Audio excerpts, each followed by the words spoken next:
Yes. So what I'd like to do is just go around the room and everybody just say their name and what part of town that they live in. So we'll start with our online folks. Keith? Keith Gerke, live in Halcyon Park on Corwin Place. Screw that up. Can you try that one more time, Keith? Keith Gerke, I live in Halcyon Park, Corwin Place specifically. Okay, thank you. And Joan, I'll get to you. I will come back out here to 3D people. Nancy Yeagle, I live in Eddyville. Karen Spanier, live in Town of Ulster, Wayne Spanier, same.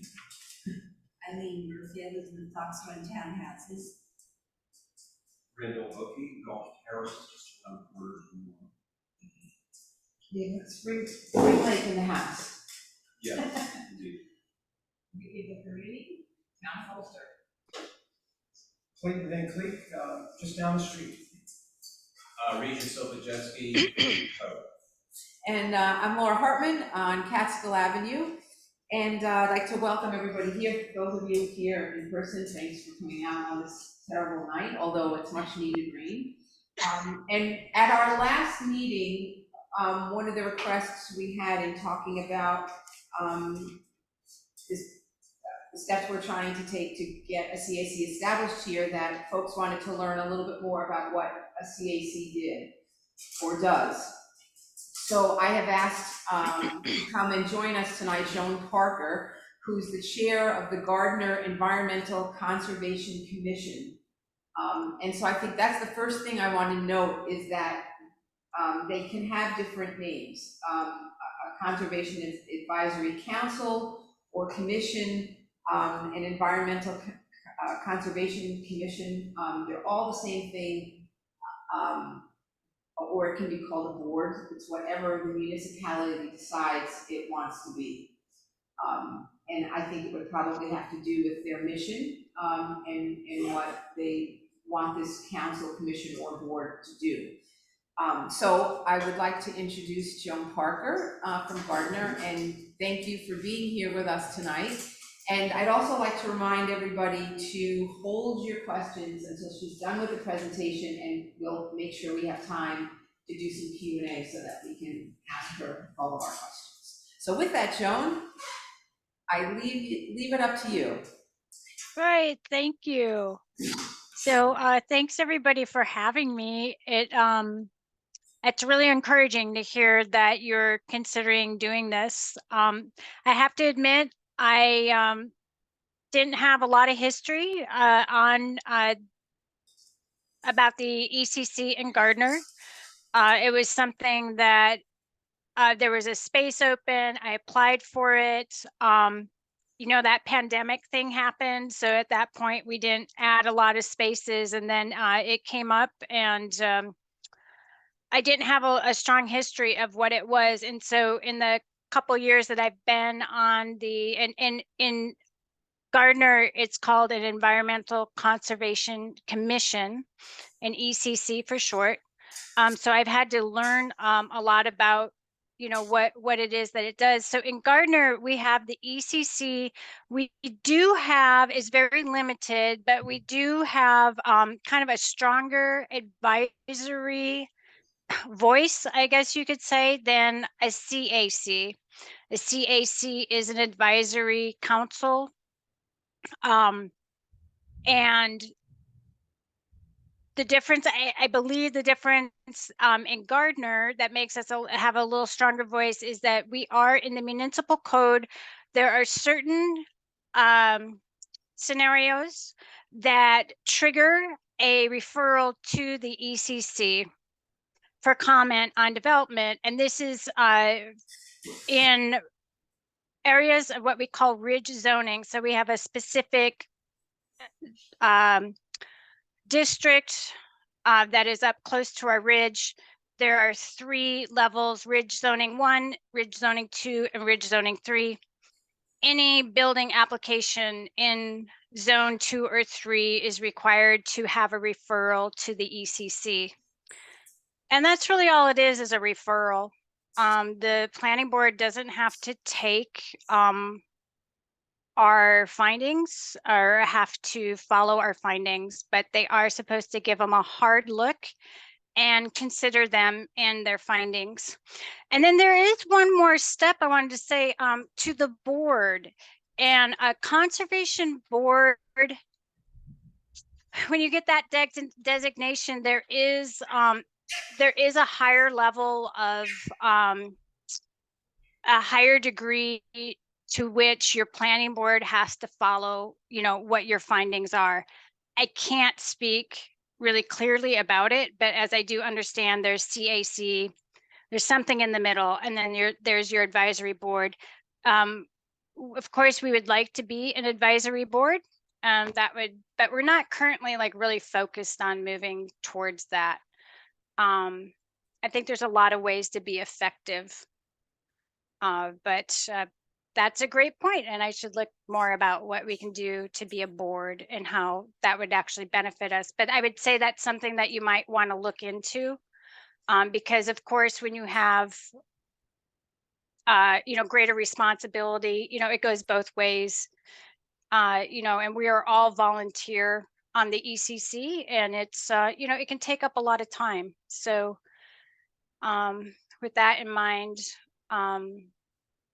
you know, you have to make sure that you have the people in place and the commitment to follow through on any kind of level that you want to commit to.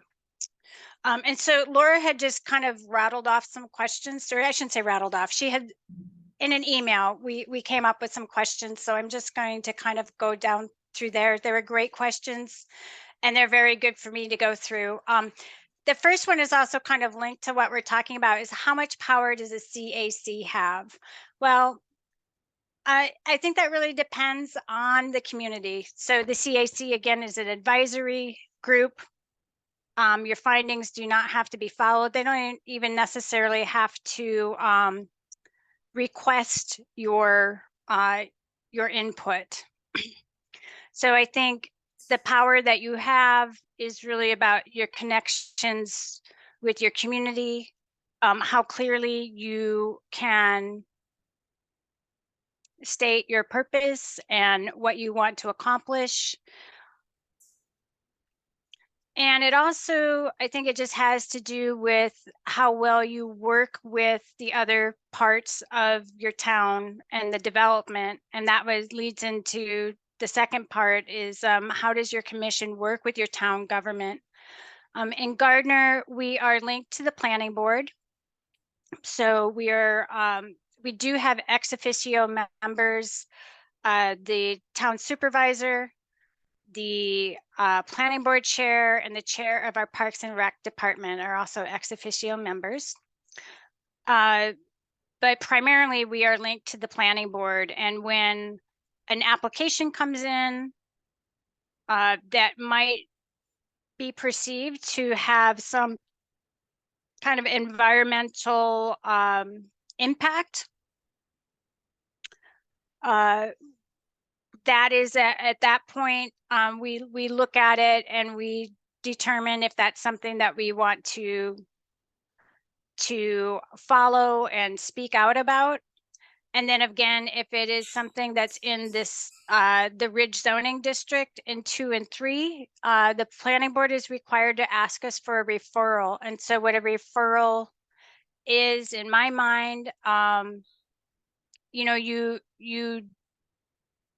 do really kind of almost like your own environmental assessment, and you gather, you know, you review information, you gather your maps, you talk to experts, you look at all the applications and the documents, you cross-reference all that, you know, because there's an application can be, you know, it can be hundreds of documents, and you cross-reference that and you ask questions. And then you also use your town's comprehensive plan, and you use your town's code,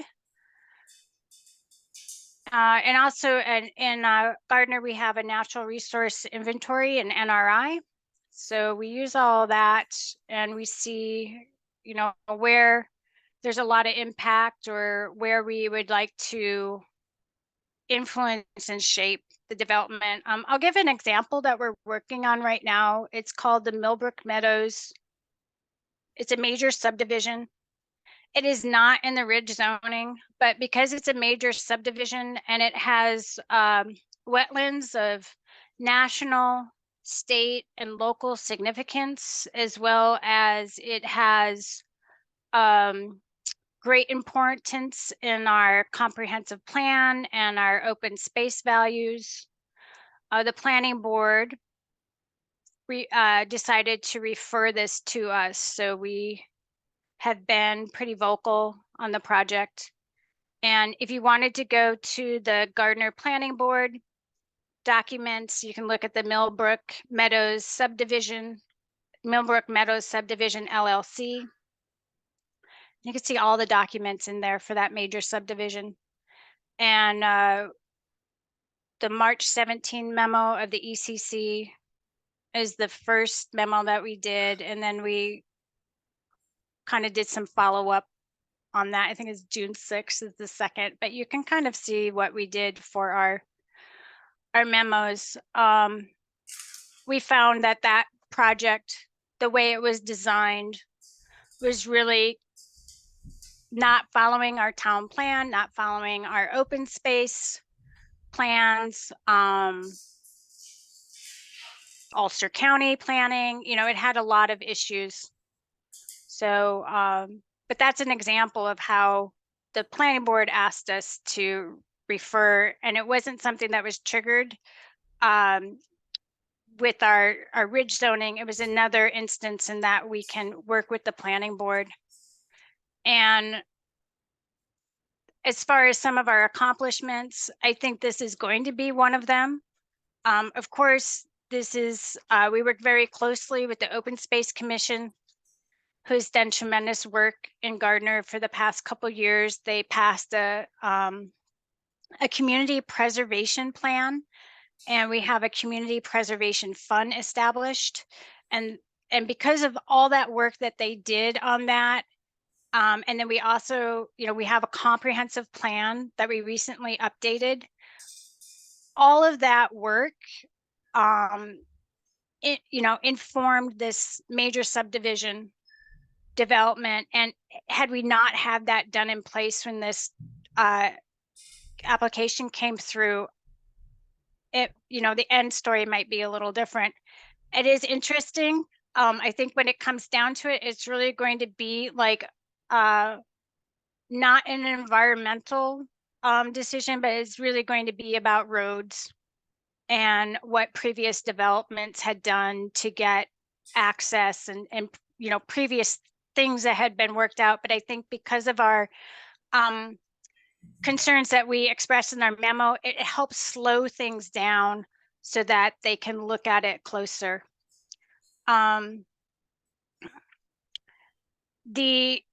The history of the commission in Gardiner, we had a long, well before I arrived in Gardiner, there had been a long history of support to protect this ridge zone. And that really, it came to head in the early 2000s. The ECC actually was, I think, established, I want to say in 1986. And as somebody told me, it was established just to appease the environmentalists. So, but we weren't really expected to do anything, you know, it was just, it was a crumb so that they could get people to, they thought that would appease the environmentalists. But, you know, now, you know, environmentalism is not a niche category. It is mainstream, you know, it's really important. I saw something like the National Wildlife Federation, which really is a community of hunters in many ways.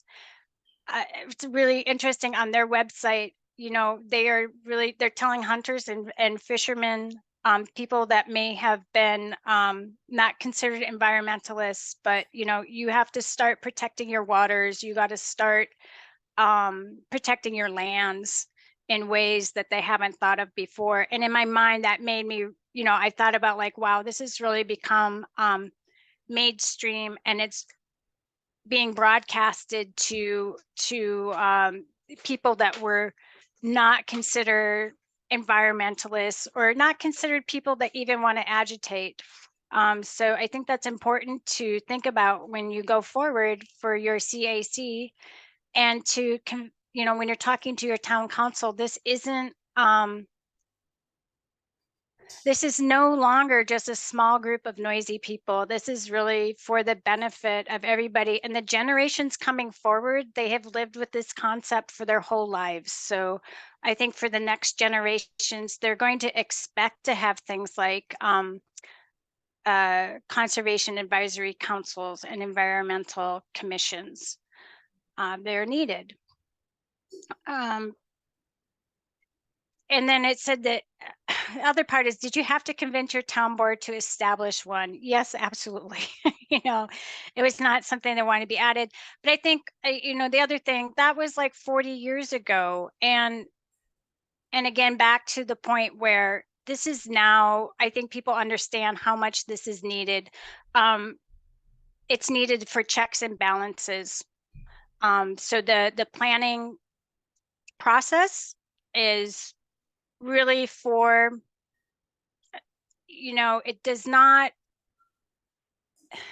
it assumes that natural resources are infinite. And it assumes that we understand how to manage them and how they work. And these are things that we are realizing, these resources are not infinite at all. And we really don't understand how they work on a macro level.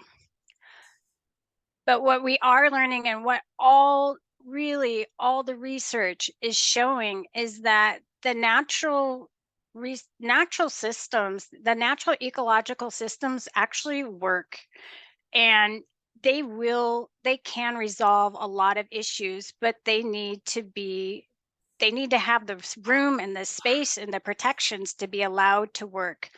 So one thing you may see a lot in development plans is this 100-foot buffer from wetlands and water courses.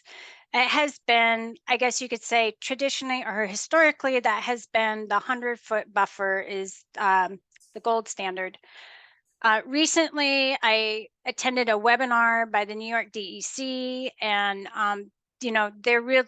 they are looking at all new, very recent research, and they're saying a 100-foot buffer rarely is enough, and 150 feet might work much of the time, but also much of the time a much larger buffer is needed. So in Gardiner, in our comprehensive plan, we have some special water resources that we have designated to have larger buffers. I don't have it in front of me, but it's like 355 feet for the Marakill.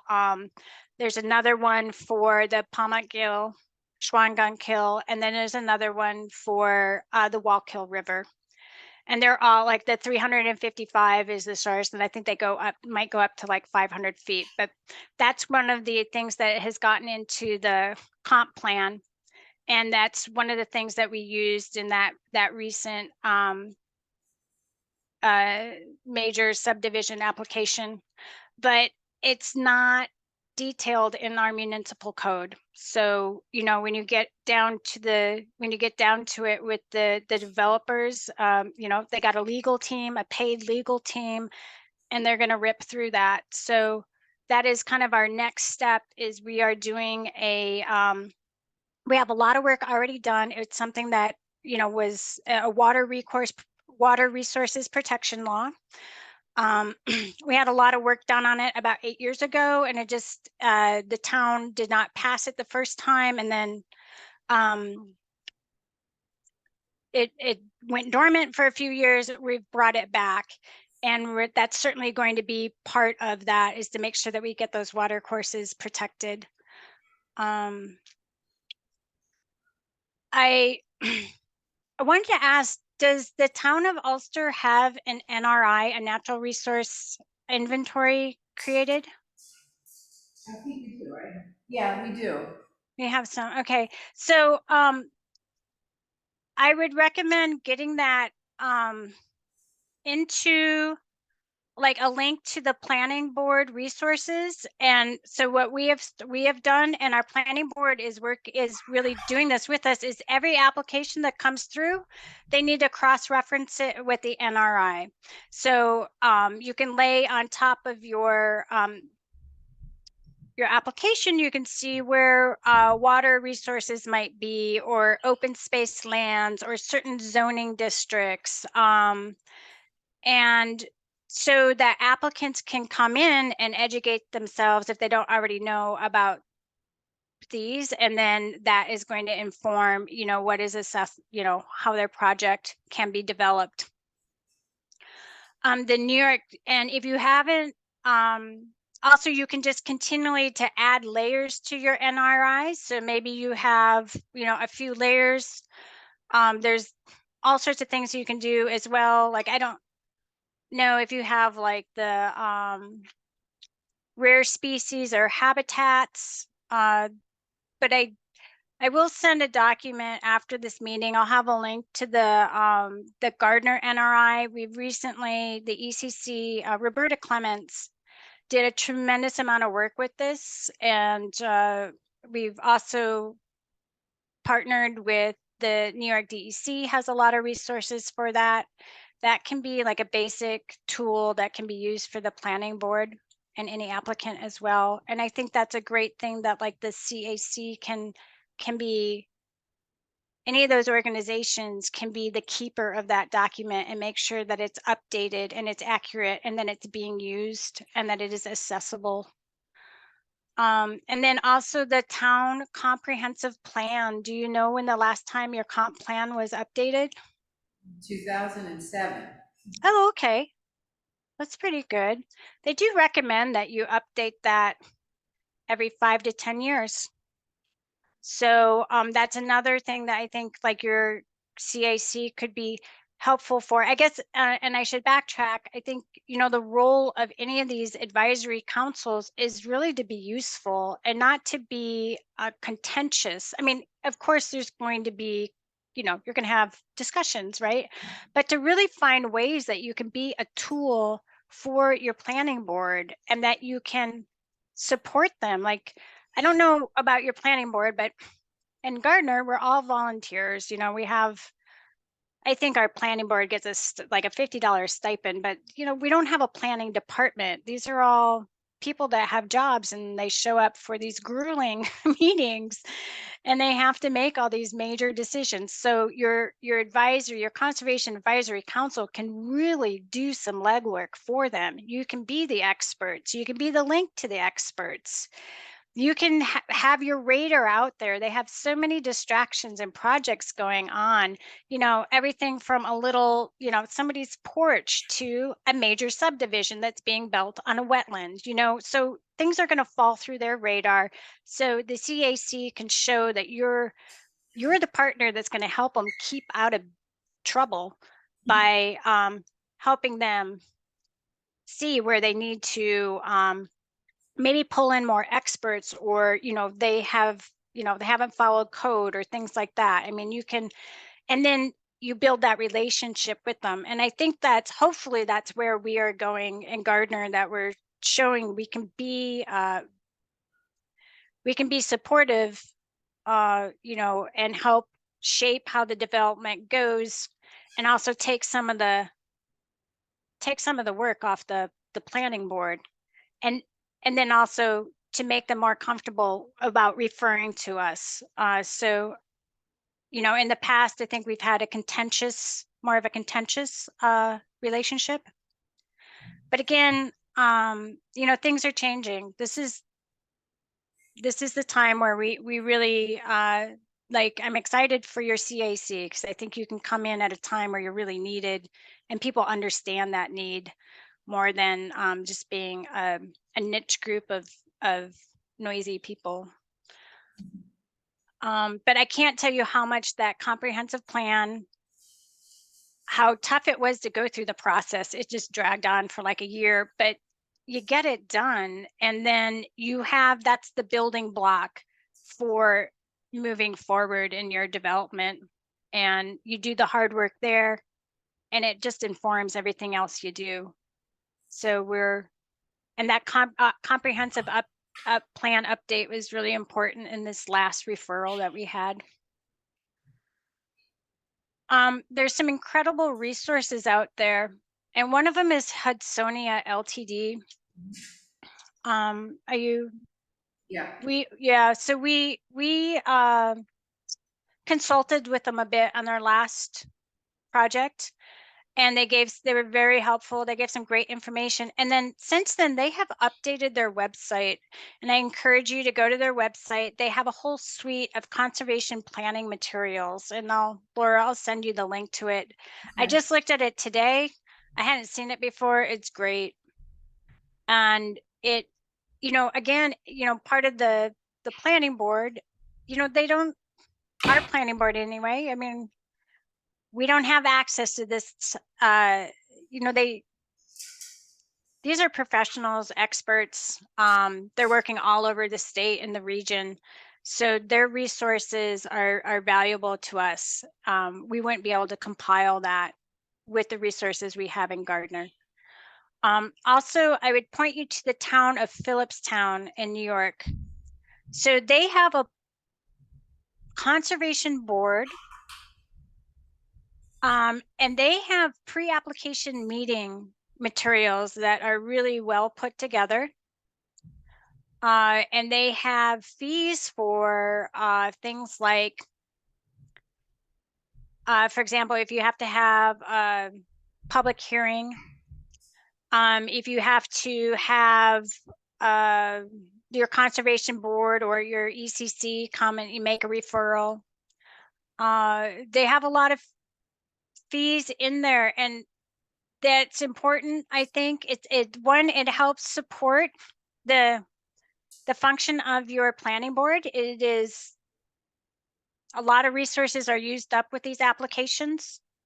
And in Gardiner, we don't have these. So an application can just keep coming back with new documents, new plans, and there's not additional fees. And so then our planning board has to go through these new plans, new documents over and over again every time the lawyers drop off a new packet. And so we use a lot of our resources just trying to get through the applications, the paperwork.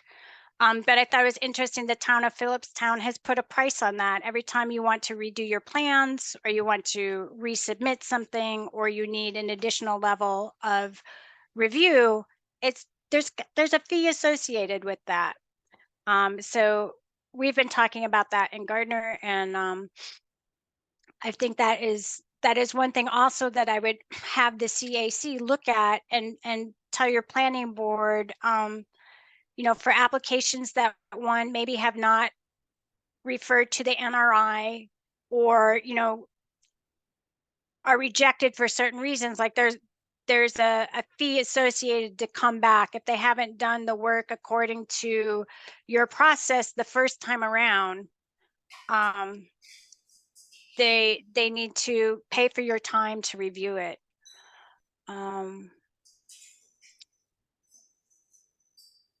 Another resource I would refer to is, it's a book called Connecting the Drops, A Citizen's Guide to Protecting Water Resources. This is written by Karen Schneller McDonald. She is a water resource specialist, but she really has just a huge experience in natural resource conservation and development. And in her book, she breaks it down how you as a citizens group compile your information, go through it, put it together, develop, your plan or your argument, and that you become a resource. So that book has been, I recently had a conversation with her, and she gave me a copy of it, and I thought, wow, I wish I had had the book before we went into the process, but it's good, and I can just I would really recommend that as something to inform how you want to organize yourselves. Say her name one more time. The first name is Karen, Karen.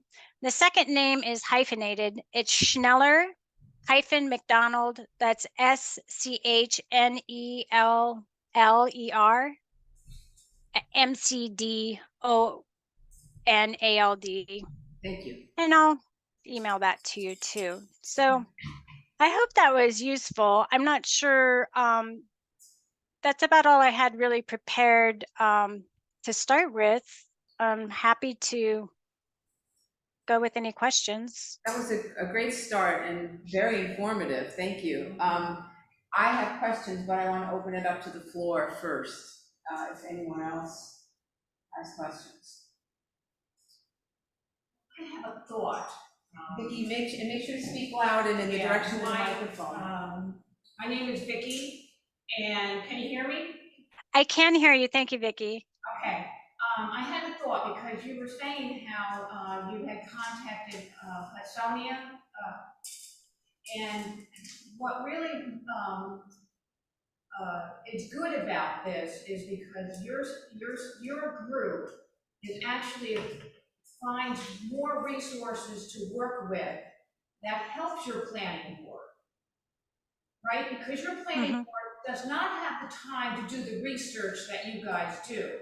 And you guys have obviously starting a list of all the resources that you can use when you do get a referral for applications. Am I correct? I mean, because you're using the DEC, you're using Hudstonian. I mean, so these are all different, there's all different places in the state that you can look for to get resources and information that you can share with your planning board. Right, exactly. And what was the thought I just had? So just one thing we are working on right now is we're working on an RF. It's very early in the process, but this idea has been bumping around. So we get an application in, and in the state of New York, the applicant gets to do their own environmental assessment. So the applicant gets to grade themselves. So we generally feel that the applicant does not truly take the hard look that they need. It's not a bias in assessment. So we, as the ECC, we naturally don't trust it. We have a lot of questions about it, and we want it verified. The people who are on the ECC now, we do have somebody who has a biology background. He, he has a municipal level job in another town, in the highway department. But we honestly don't have like a bevy of biologists and ecologists and wildlife specialists on our committee. So, and we, again, we're volunteers.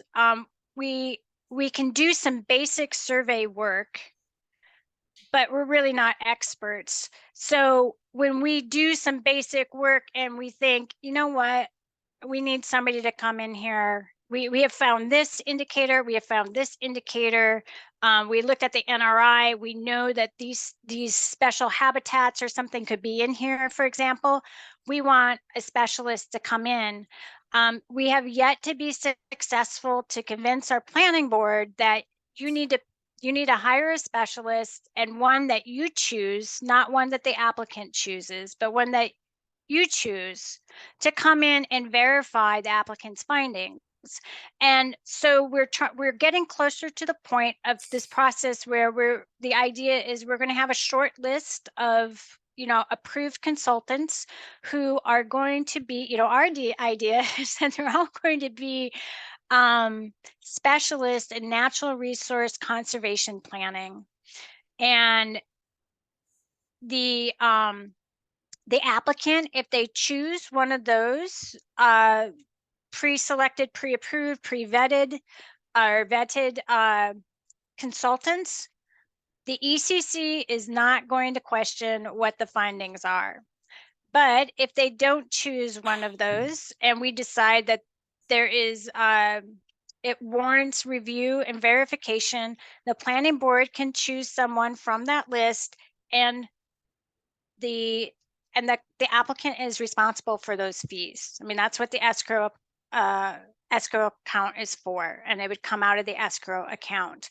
So of course you have to be very fair about this. And so we are in the process of finding somebody to do that. One thing I really like about Hudsonia is I do feel that, and they say, you know, they're not for plant development, they're not against development. A lot of these professionals say, look, we just want good development, and it starts first by going in and doing the assessment, doing the habitat assessment, getting the grades, you know, and starting there, and then really knowing what the land can support. And then you go in and do your planning process. Most developers don't want to do that. Most developers have an idea of what they want, and then they just kind of, you know, mash it onto the parcel. And that's where you get problems. So it's really just, it's a difference in approach. But, you know, we have a lot of, we have developers they've been in this area of developing for their whole careers, and they do it this way. They do it the same way they've been doing in 1985 and forward. And there's really no change in their approach. So that's really what we're trying to get to, is just to change the approach to development and make it so that, you know, New York has an amazing, in the Hudson Valley, just amazing biodiversity. It's really important. These are some of the last areas where you have migratory paths, and, you know, and it's on top of the most heavily populated area, you know, in the US. So it's something to balance. And I do feel that Hudsonia really, they can help you do that. There are others out there too. I don't want to say that they're the only one, but they've been, I don't know if you've ever seen the biodiversity assessment manual that they put out. And again, I think it's a great match to the Karen Schneller McDonald book. I mean, it's built for citizens advocates to go out there and do like the baseline assessment. And they will come out and they can help you train to do that.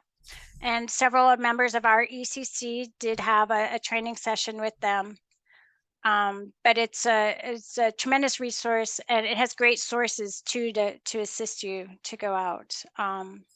So I think that was a very rambling response to the question, but No, you really answered that, because we okay. actually, I had a thought, okay, and then you just built on it, which was Okay. perfect.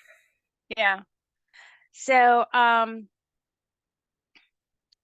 yeah, I'm really amazed at the environmental and natural resource protection resources that are available to the state. The DEC is an amazing resource.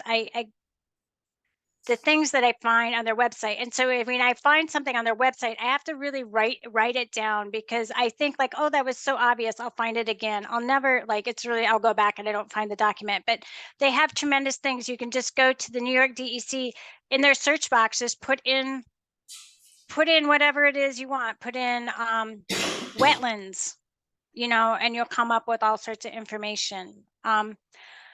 I did look it on the Town of Ulster website, and so you have like some really, it's a really interesting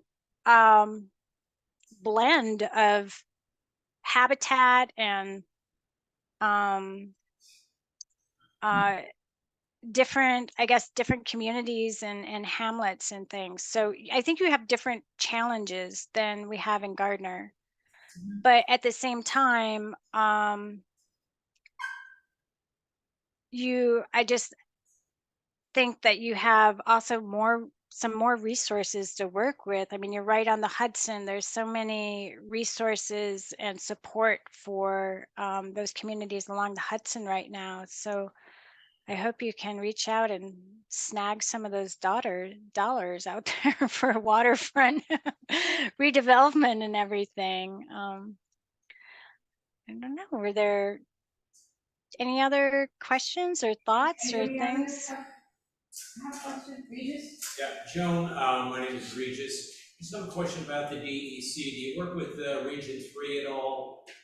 Or do you just look on the DEC website for matters appropriate to what you're doing? Yeah, we'll both. I get a lot of good, yeah, for both. So they're like the water, um, we have a DEC office very close to us here in New Paltz. So we're fortunate that way. I don't know where your office is located, but we have our DEC regional members are really, really familiar with our area. They are very active locally as well. So they are on like the New Paltz, Environmental Conservation Commission. No, I've used them. I find them very helpful, Region 3. You didn't mention them, but I just was curious to know if you had, but obviously you have. So. Yeah, guess not. Yeah, no, thank you. Anyone else have you? I did have a question. Okay, Keith, go ahead. Could you give a couple of examples of the work that you've done, like going full circle, like having an impact? Like, can you contextualize, like connecting the dots of the work to the outcome? Yeah, I mean, that's a great question. And, I can't say that they're like, well, for example, I was having a conversation with somebody who had been on the Warwick Environmental Conservation Commission. And I complained to him that, the town board or the planning board never takes our recommends when they refer an application to us. And he said, wow, our planning board's never even referred an application to us. So I think I give that in light that honestly, there haven't been a lot of solid wins where you could say, hey, we started at point A and we got all the way and they were here and they took our recommends and they built it according to what we said. There really isn't anything out there. But what I can say is that it's like incremental influencing, and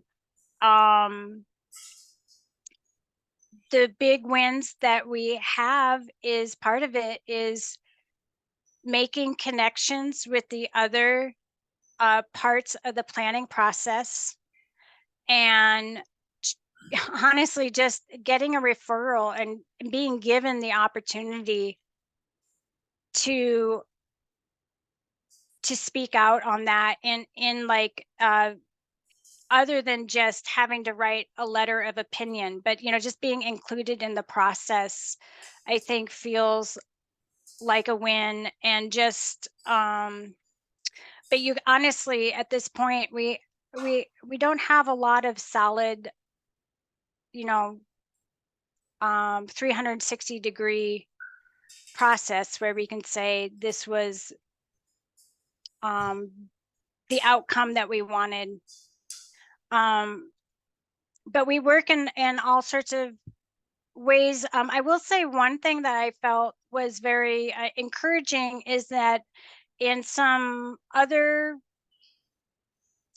zoning and development issues, citizens or people wrote a letter and they said, how come the ECC isn't saying anything about this? So these were areas that were not part of the ridge zoning, things where we're really kind of out of the ordinary, where we would get a referral from the planning board, but that the the general residents of Gardiner are aware that we're there and that they thought about, they wanted us to say something. So I wish I had something more encouraging to say about that. But, I mean, you obviously, by just the work that you're doing and asking the questions that you do, you've had some influence that has perhaps changed the outcome of a project. And that's where if you hadn't had the input, that wouldn't have happened, and it would have turned out differently. So I think you have to see that as a win. And I think it's just a win if the community has that influence. Yeah, it does. We're the ones that, that live here, and it's our glide path fight here. I think is a really perfect example of that. I don't know if you remember, Joan, in 2018, the power plant that was proposed for town of Ulster. And that outcome was really quite perfect because there was a lot of citizen input. It was very adversarial, just because of the conditions of which it started. But it turned out to be a win-win for everybody. Unfortunately, they are now not going to build it, and it's very unfortunate because it would have been a great addition to the community. But that process, that when you do let the citizens have a say in what comes into their community, and that's respected and considered, and maybe you don't get everything, but at least if you get something, you feel like you've had an input into Yeah, you have the voice. And I will say, upcoming, I think we are going to have some really great things. Some projects that we're working on right now is a 2 water source protection laws. So we have a draft water, drinking water and aquifer source protection subcommittee that's working on, they're doing research right now, and they're going to put together a municipal draft law for that. And I really feel that that is going to be successful, probably first time around. We are bringing back, we're working again on our wetlands and water course protection law. We're going to get that passed. Whether or not we get updated protections, we're hoping to get something bigger than the 100-foot barrier in there. But we're going to get that passed as well. I don't know if that's going to be quite as easy as the aquifer protection, but when we get those on board, I will feel that, those will be the draft laws that the ECC has made. And I think those are really, really going to be super important down the road. So even though I feel like we haven't had great like trophies to this point, we're going to get those. I do want to go back to that question about the DEC Region 3. And I'm sorry, I was thinking we were in Region 2, so I didn't quite get that. But no, we are in Region 3. So the trainings that the DEC does, they worked with our group to do the NRI, and that was generally through the DEC. The DEC has also approached us for other training opportunities for critical environmental areas. We did not, for a number of reasons, we did not go through with that training. But the Region 3 has been really good about reaching out to us when these training opportunities come up and making sure we know about those opportunities. So they have been really instrumental in some of those tools that we are using. Great, thank you. Yeah. Anybody else have questions? Because I think we're going to have to move along I tonight. just have one comment. It's not really a question. But you talk about, your position, and maybe you haven't had a lot of trophies. However, you're doing a lot of education, not only for yourself, but with your planning board. So that you're coming up with information that your planning board has not been aware of, and now you're making them aware. And it's really up to, you see what I'm saying? Yeah, no, I appreciate that. I do want to say that our planning board has a pretty savvy environmental engineer consultant who has, so I don't want to say it's not that they're not aware. Some of it they may not be, but it's also to help them connect the dots between, all this stuff in your municipal code and your comprehensive plan and your, all these documents you have out there, as well as everything at the state and county level too but thank you. Yeah, it's helping bring it all together and to have a good team for them. So, but thank you for the comment. That makes me, Yeah, think about that. That's big. It's big. Whenever you can help people connect dots and educate them, that's a big plus. Yeah, it is. So, and I'm sure that it sounds like that's what you're doing in your council, is it? And I'm really impressed that you're just, a group of citizens coming together to do that. And I think that something like that in Gardiner would be nice to have as well. So thank you all for being involved and taking your time to do that. Great. Well, thank you for being here tonight and sharing so much information. Absolutely. We really appreciate it.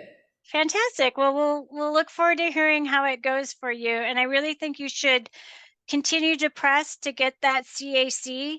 And even if the town doesn't pass it, it doesn't mean you can't like act as one, and start that process and show them what how helpful and useful and an asset that you can be for them. You don't have to go away just because they said that you aren't going to be a CAC. You can continue. Mhm.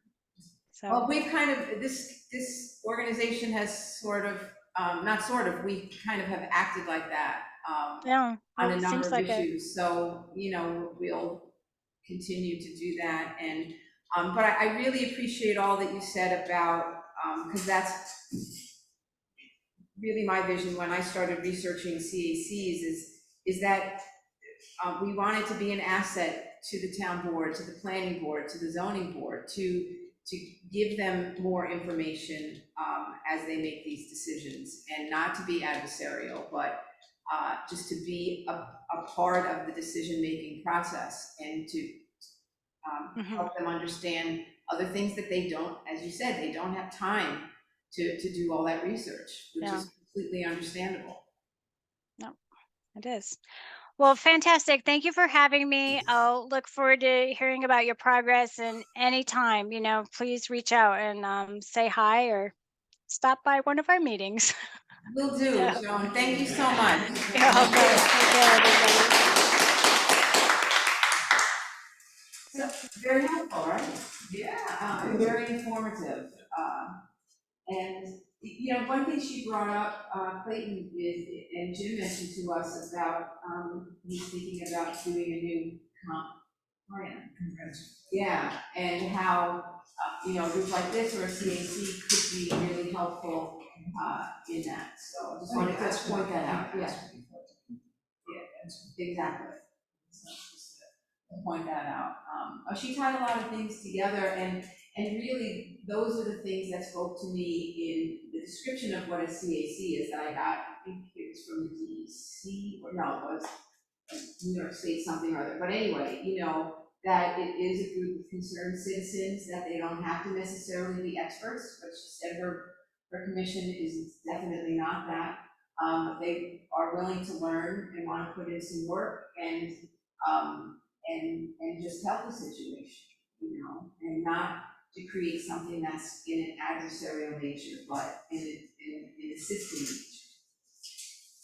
Yeah, and I think, Clayton, since you're here and you're part of our town board, I understand your concern about putting another layer of rocks in. Okay.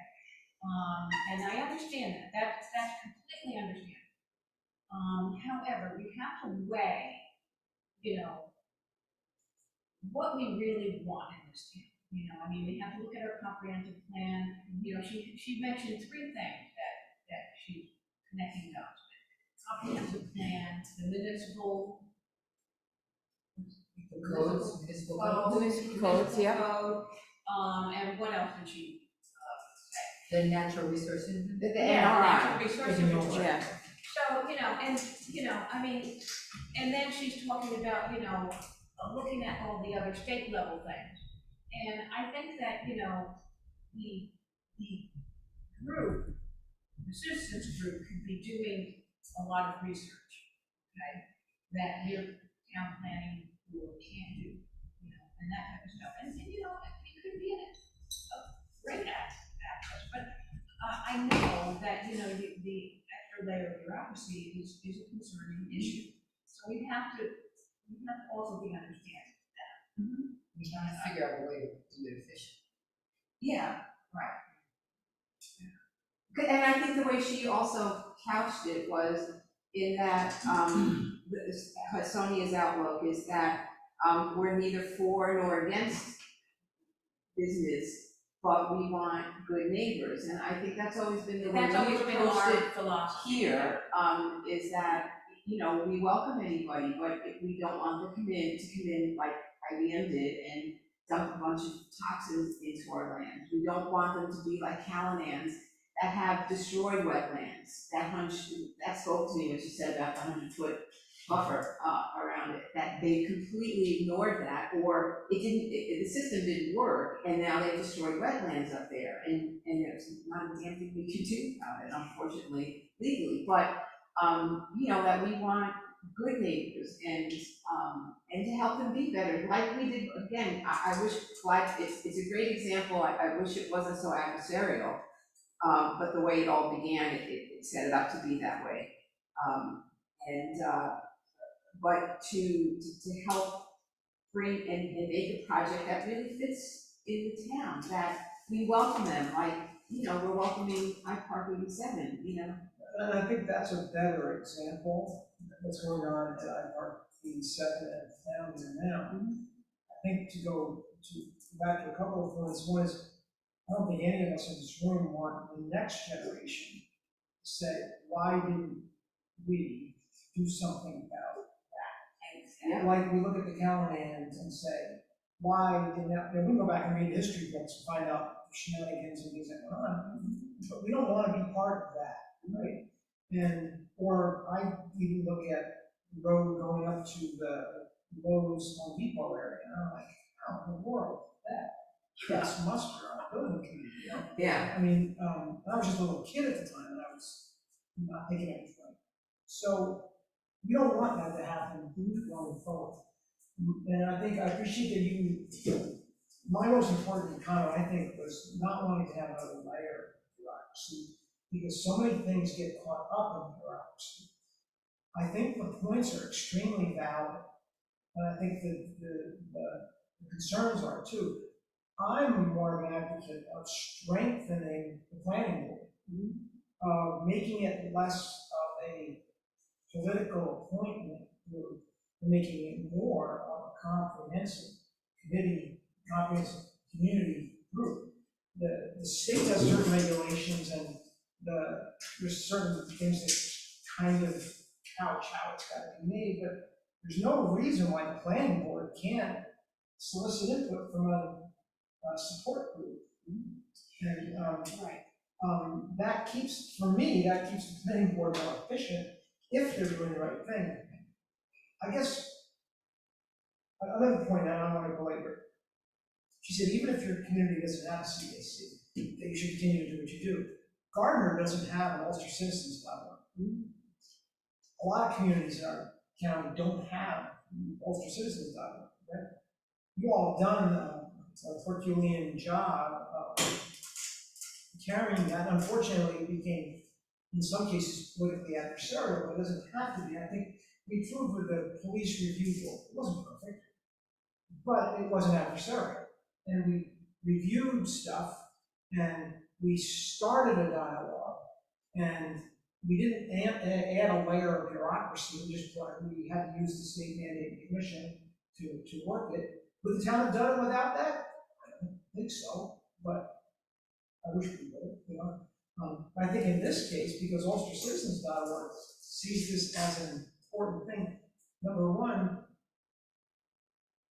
act as it. Demonstrate what will the CAC do, because there's no funding for CAC members, so it's volunteer. It's all volunteer. Right, yeah, okay? And like she said, the planning board people don't get enough property, you can see that much more than funding. And my fellow board members, they paid enough that they should pay attention to this stuff. I continue to encourage like Citizens.org, like Regis does when it comes to the accounting side. He asks a lot of questions. A lot can be done by asking the planning board questions. And we don't have much public participation. Yeah, we need to start Is going to there- the planning board.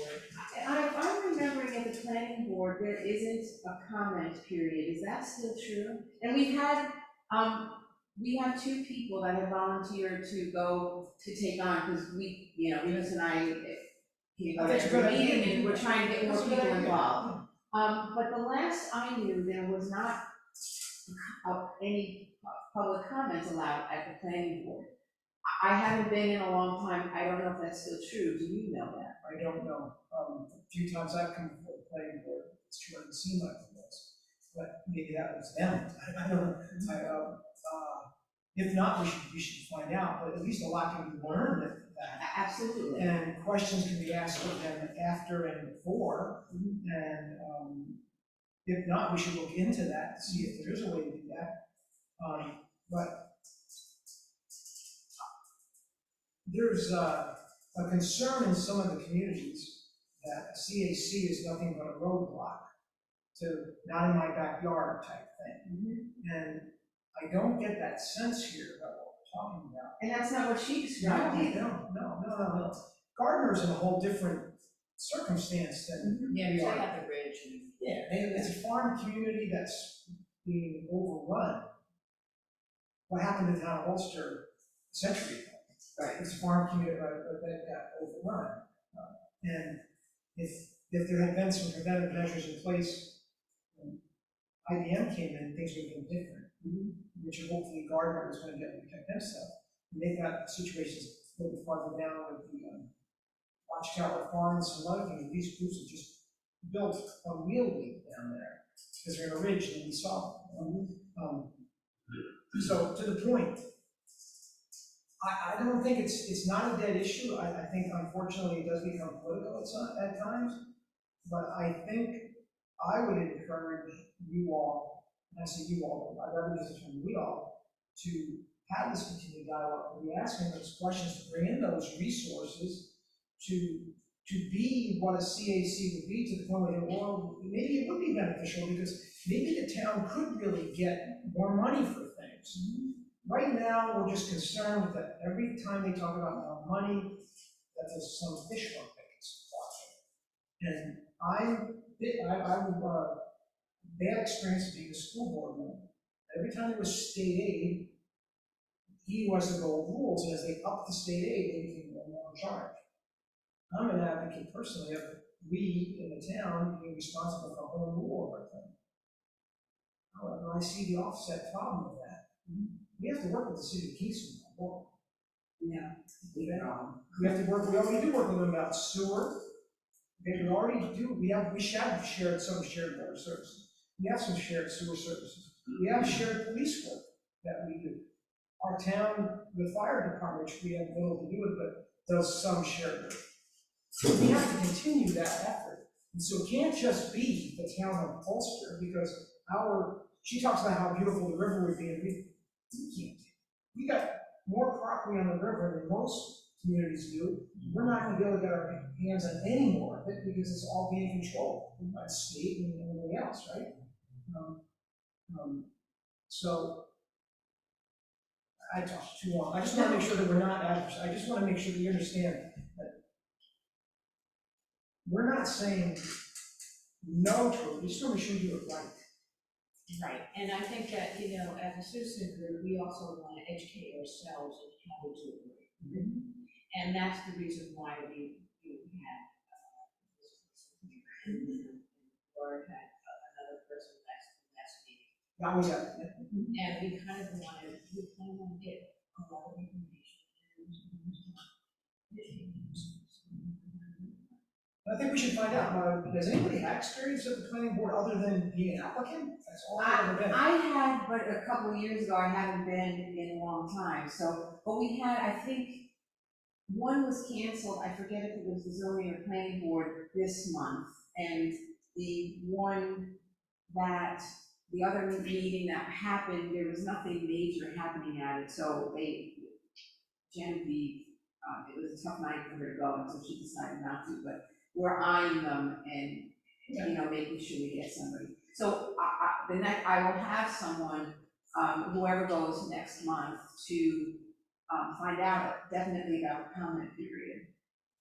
Because I think that feels closed off, you know? Yeah, no, and I think it is, I think we should do something about it. Yeah. And just a couple of quick things that I wanted to make sure, that Jim and I talked first a minute, we got coming over here, and it was the lower Esopus, the Department of Environment was doing that survey. You all get a copy of it, it was in the Freeman, but they want you to register for a survey about your comments about the lower Esopus. It was in the Freeman today. Susie's trying to get it up on the website. We don't have control of it. All we do is point you toward it, then you have to go to it. If you have an address on the Esopus, you're supposed to be getting a mail, one of those addresses. But So we're not directly on the Esopus community, why we're not? no, but we as town residents, The town. the town is. Yeah. So the town as a whole has a right to comment, even if you're on the Ledge Road. You can, okay, and, but so go to the town of Ulster website. Sue was trying to make sure we had the link there to then get you to the DEC website. But if not, it was an article, there's a connection in the Freeman also. There's also the traffic study. Are you all familiar that there's an Ulster Avenue traffic study? I couldn't find that on the website, I actually called Susie. You have to go to the county, they're the one managing it. We're trying to get a link to it. I just got one, my wife was on the town for the representative. But I have a link, I can get you a link for that. Yeah, send it to me and I'll share And Susie has it too, so we just talked about it today, we're trying to get that out. One of the things I can tell you is that I can speak for Susie Reedy, that she's very embarrassed if you don't have information. If you don't have a connection, if you don't have a way to get something, that she sees that as her role, she sees it as apolitical, that it's just to get everybody information. She's very great. Yeah. Yeah, I called her recently because I was, doing something about, This was a dog? with candidates. Oh, okay. And I was looking on the website and we don't have, which they used to be on the old site, next to everybody's name when their term expired. And I also, so I was looking and I was looking for a judge. How long is a judge's term? Which is 4 years. I wanted to confirm that.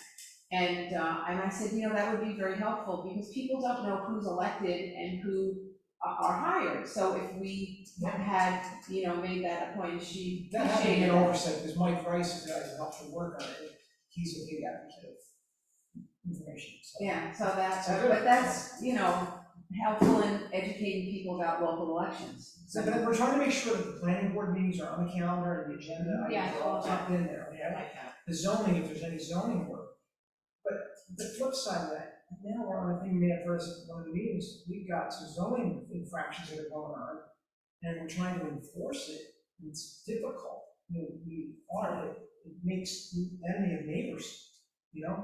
Well, you know, we've talked about this, I mean, so we're trying to work through that and find how to make sure, an important part is, what good is it if you come up with an idea or a regulation if there's no teeth? Right. This, Kelly Flood Myers has a history as a judge who's willing to enforce zoning, which our previous judges don't have a record of wanting to enforce zoning.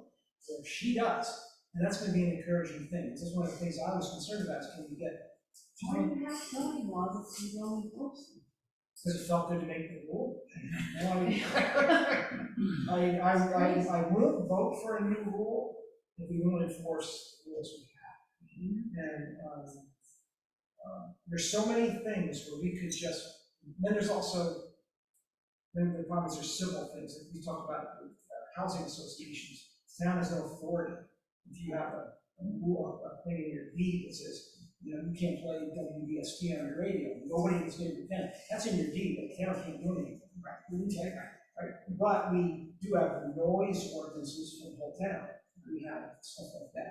No noise meter, we understand that, so we're trying to, but back to this stuff. What she was talking about, the very topics that the CAC is concerned about. With iPark, we all know that was a toxic problem. And I just want you to know that as far as I know, we need to keep the pressure up, and everything that happens over there, you've got to make sure that they are aware and not pushing them around with environmental concern. That property, if I come this way, has had more concerns than the other way. Well, that's why you'll notice that housing is being developed on one side, and not. It's clean. Okay? The property's getting much better. The DEC and all of them have done a wonderful job monitoring it and checking it. I'm glad that at some point we finally got on it. This generation can't let them forget that. Right.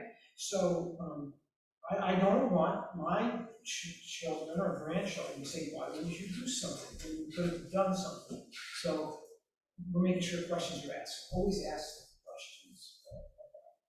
Wait, one question, just want to press you for a moment. You said that really your idea was to expand the planning board. That was my thought, yeah. And I just wanted to get it clear that not in place of perhaps in the committee that we're.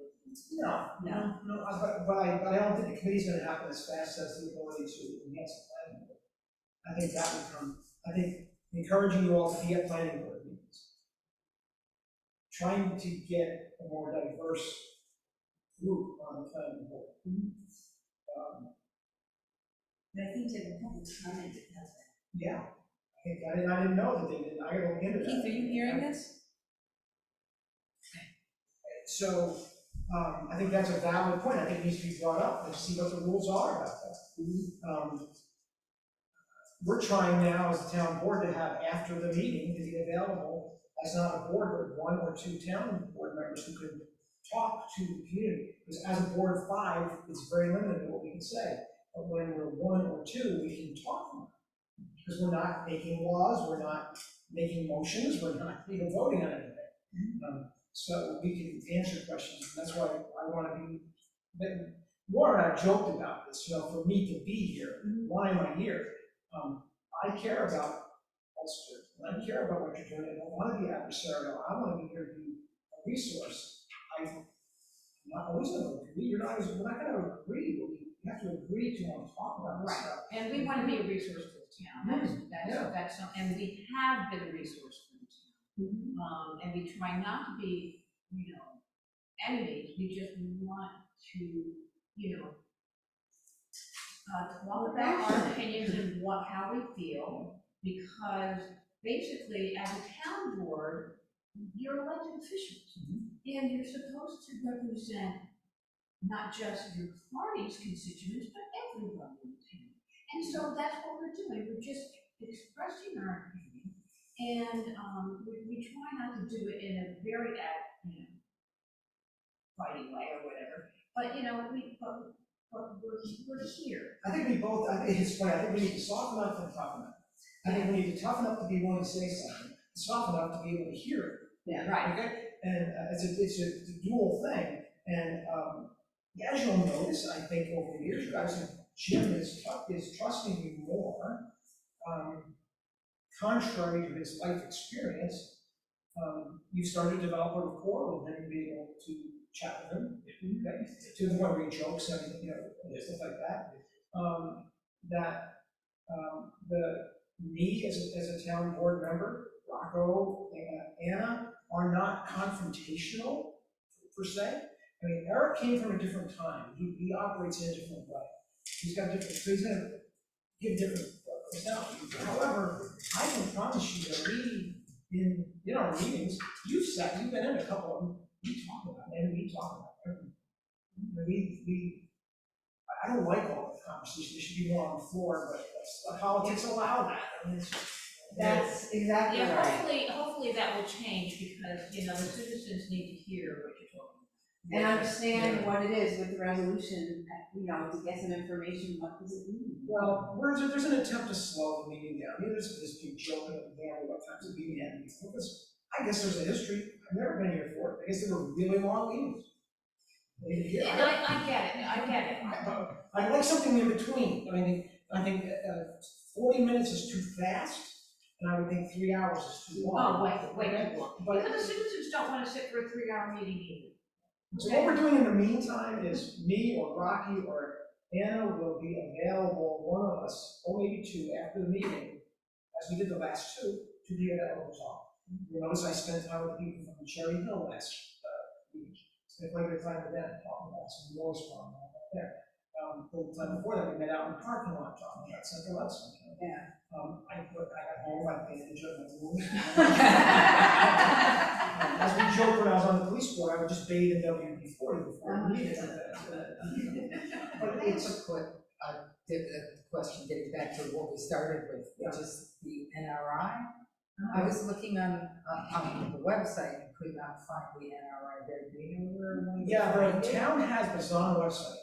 We're trying to get it on the website. Okay. It was a cooperative thing with the county, it's the assessor's office that has it. Oh, I have to make it up there and get a copy of it, I just. Yeah, Mary and. I think I don't have that's, time. I think those three, I mean, obviously the comprehensive plan is on the website. Yeah. Actually, no, it isn't. Is it? Yes, it is. It wasn't, recently. Yeah, You've seen the comprehensive plan. in the old website. Yeah, I put it on the old website. Oh. It is not currently. Maybe that's where. Yeah. Okay. Well, wait, I'm here. So let's move, because we only have, I don't want to make this an epic meeting like we did, the last time, and I have to get up at 3:30 in the morning. And I'm glad Clayton's here for this update too, the Arbor Day, application with the county, I submitted last week for trees, and to update everybody, we picked, and the town, approved, Jim thought it was a really good site.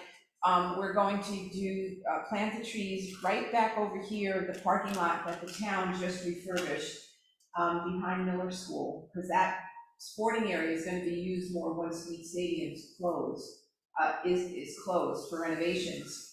Sporting events are gonna have to be moved out into the town more. And that's gonna be used, so, and it's just bare now. So, I applied for up to 6 trees, which the Department of the Environment seems to think they should be able to do for us, so I think, we should get them. Soil and water, I'm asking for their guidance on helping pick what the trees are. And we'll do it in the fall. So I'm waiting for, obviously I have to go through the process, and the application has to go through the process to get approved, which hopefully it will. It's got a very good shot at it.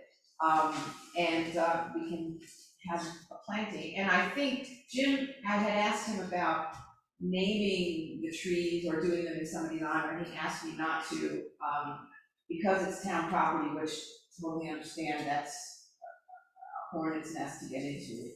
But I think I have reached out to another school to try to get a class to be a part of the planting and help with the maintenance and the nurturing. They'll die. Yeah. If the Miller School's involved, they'll die.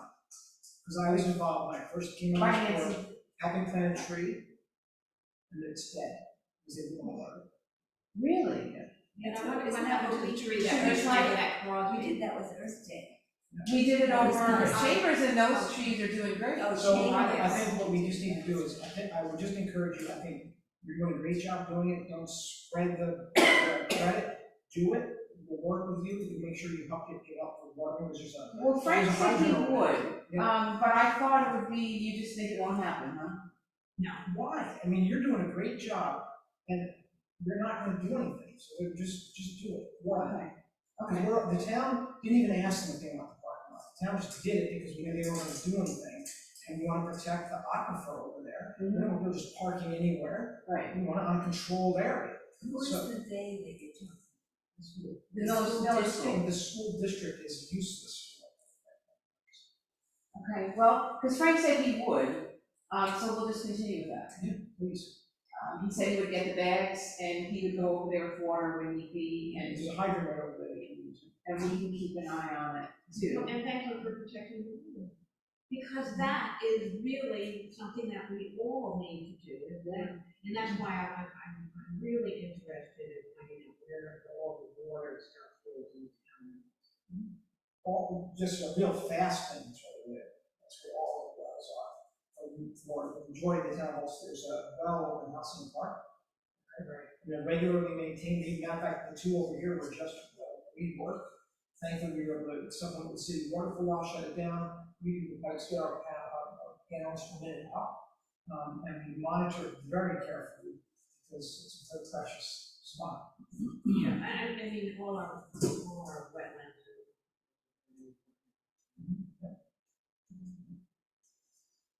So I'll keep everybody posted We'd love to have about the you next week. application, yeah, and Frank, and I've been in touch with Jim about it, and Frank, and who's been, of course, is cooperative, so, so we're good shape.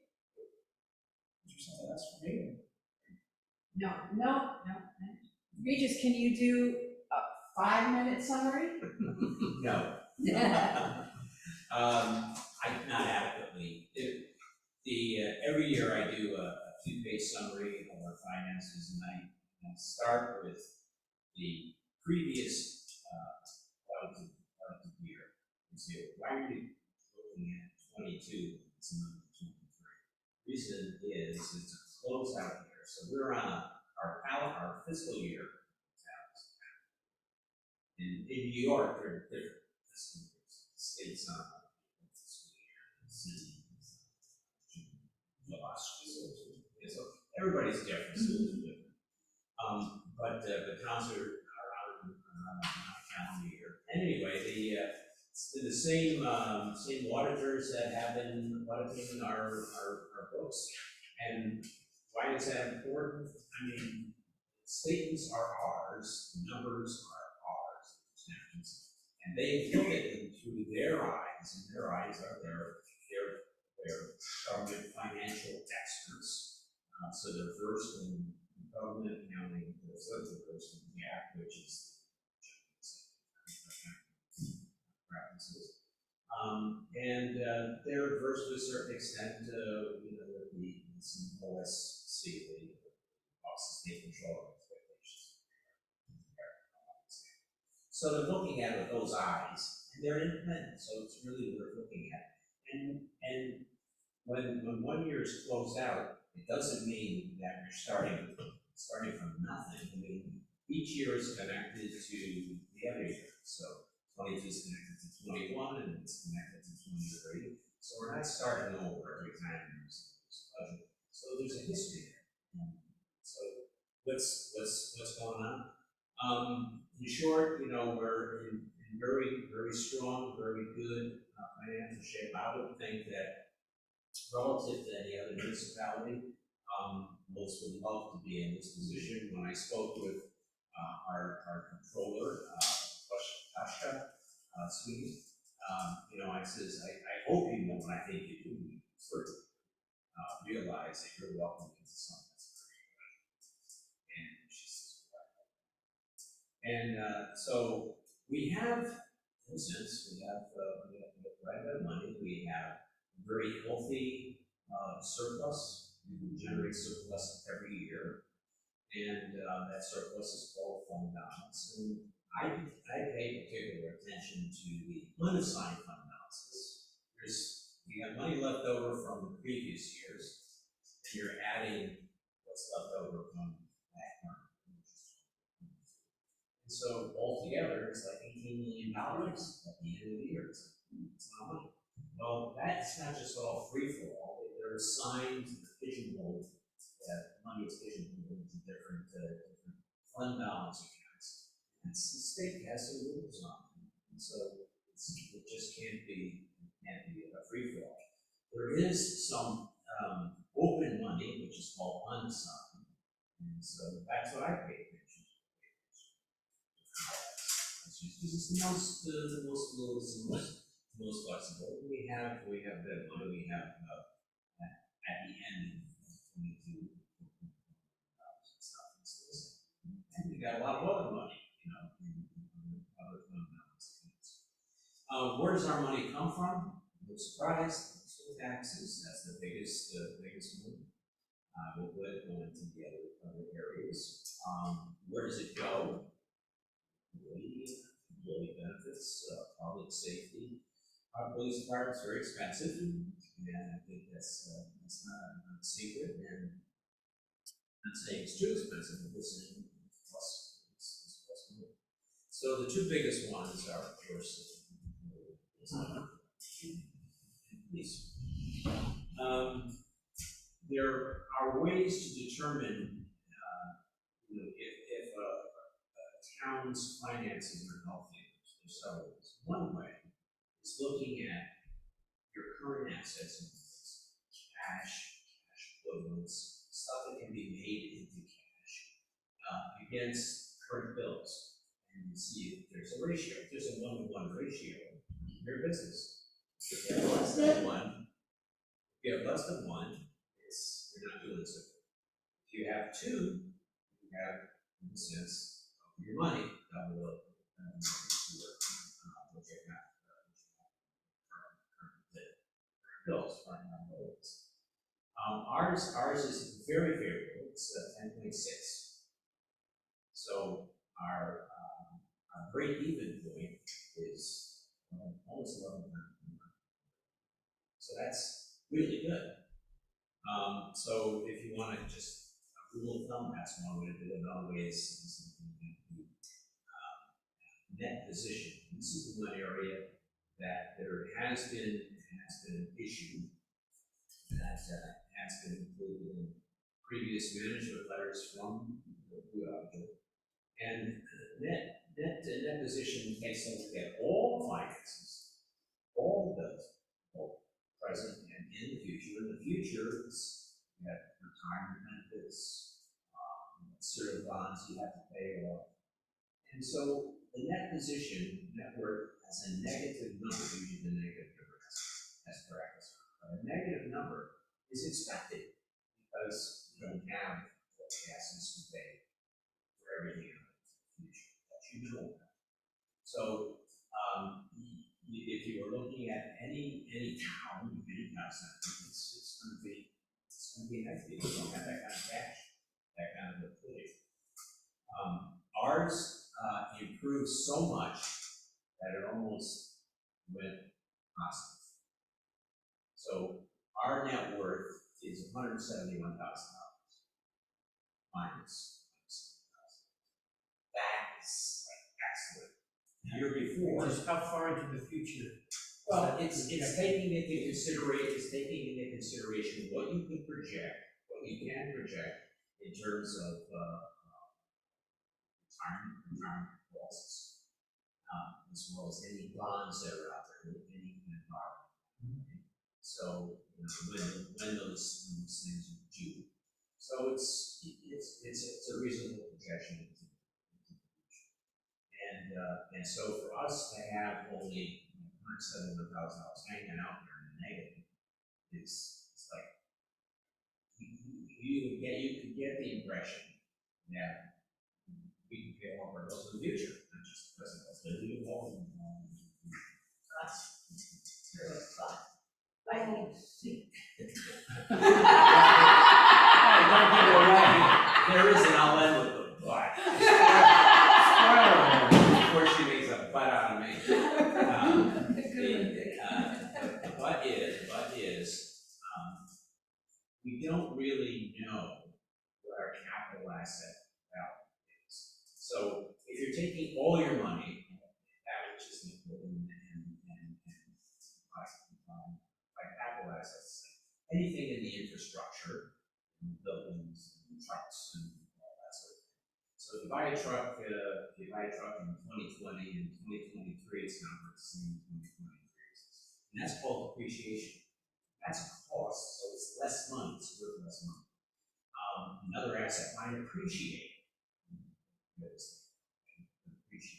But most things depreciate. Or if there was money but that was borrowed, you're paying interest, and that's called amortization.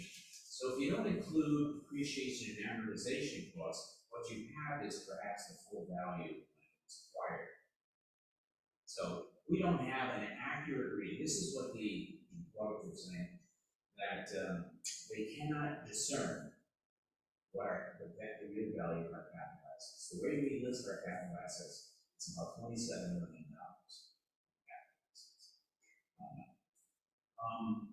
And they said they can't verify.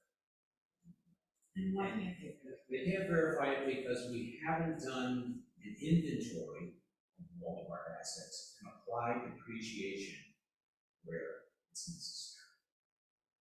And so, you know, as I said to Rushka, so Jim can't do everything. And I said, well, I think this is something that we need to take a look at and perhaps bring some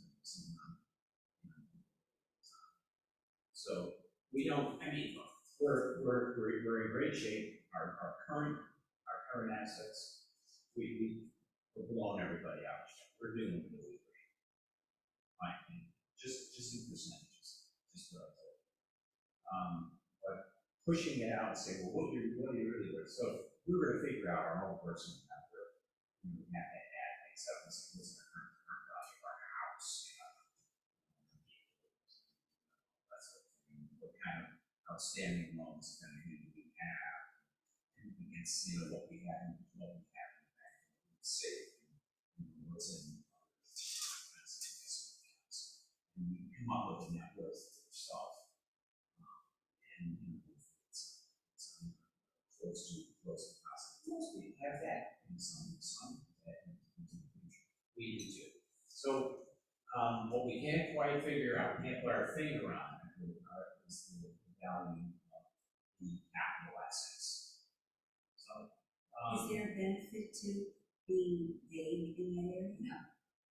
No. Well, it looks better, and unless you have auditors who know better and say that it doesn't look good, and besides that there's a ruling on it, Government Account Standing Orders 34 that require us to do it. So, you know, we this isn't going to sink us one way or the other when we find out what it is. But I said, you know, Kashka, when you start getting the books and you do the inventory and you do action depreciation, we may not look as good with you on the books as Jim. But that's okay, you know. We're still gonna be good. If you see it, right, be factual, right? It'll be factual. So yeah, I'm not an accountant, but I had to read this kind of stuff when I ran an organization, so I understand about this stuff.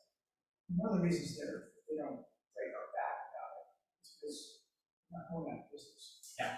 That would really matter if there's a possibility, if there's a reason for it, really. But we're not like that. Yeah. And if we were a village in a town that would be to conglomerate and do something that we put us, I know. But it's a point that I do know we have put on her also to work. It was one of those things where all that was on the table, it was like to be set in the corner, because the New York State Comptroller said, okay, you can leave set on the corner, if you admit that it's sitting on the corner. We said, yeah, it's sitting on the corner. So they let us alone, because there was enough going on. Right. Now, that was one of the reasons why I was a big advocate of control, was data, is to have that inventory. The thing also to be careful of is there's a new state thing coming up, but there's a possibility that as we have to project out our retirement, they may want us to start projecting out our health insurance costs. And they might start setting a fund for that. If they do, that's a major problem. Not as much, it won't be a problem for us. It will blow some towns out of the water, because it's all taxable. But what will that mean? Yeah, and then, you know, the other thing is we're all cheering on I-84 to develop in very good ways. 87. Hyde Park, 87. Hyde Park 87, excuse me. That place will, Yeah, the place over. Not the one in around Fishkill. Town Fund. And what that will do is, of course, increase the revenues and save, it's taxes, so it's commercial taxes. so we also have concerns that the sewer plant's gonna have to continue to be upgraded. Yeah. The water will have to continue to be upgraded. The police are gonna wanna expand, we already have trouble over there because of the activities over there. So that's the stuff we're balancing, you know, it's you say, you know, it'd be great to have them, yes, it will. Things come with it, there's always an offset, there's a yin and a yang, and we wanna make sure we just know it all. Well, as much as possible. You know, I feel as though this has been the reputation, is that this town supervisory board has had a very solid financial picture. And to tie this to this, you know, I would say this community, what's it called? CAC. The CAC, you know, I kind of wonder if there's a little bit of a threat for the board to have to employ, you know, a kind of process that slows down, you know, a quicker income to the town. It's partly because you're thinking personally, but it is the income. Because I've heard the supervisor say, when I've met with him, about him being real estate mogul, basically, Yeah. from the city. And if he can sell a piece of property and then get the taxes of the money quicker, this builds up the general fund.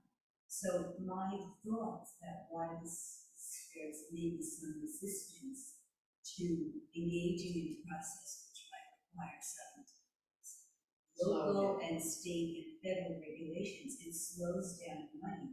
And a sale of a piece of property is all the, you know, ways in which a particular volunteer committee would like to.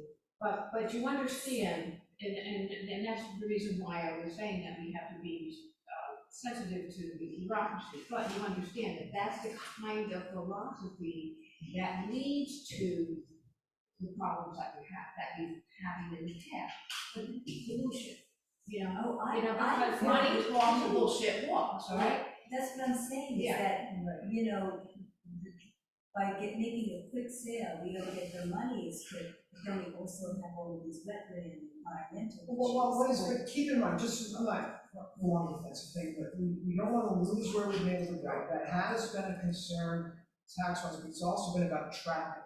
And one of the things that's happened with I-Park 87, I'm trying to say I-Park 87, is getting them to look at the housing first. And this supervisor, this board has been encouraging, and the building department has been encouraging them, look at the housing first, look at the housing first. We already proved the housing kind of years ago. Look at the housing first, we can move you along, we need housing, we can move this thing along, we can get this to happen. And so, contrary to what is the big picture, this government is not trying to stop that. What we have to be careful of is that would a CAC in its extreme bad could slow things down to the extreme expedience, which you're concerned about. The board just tries to get people in to get their money. So my thing is, we have to make sure we do this right.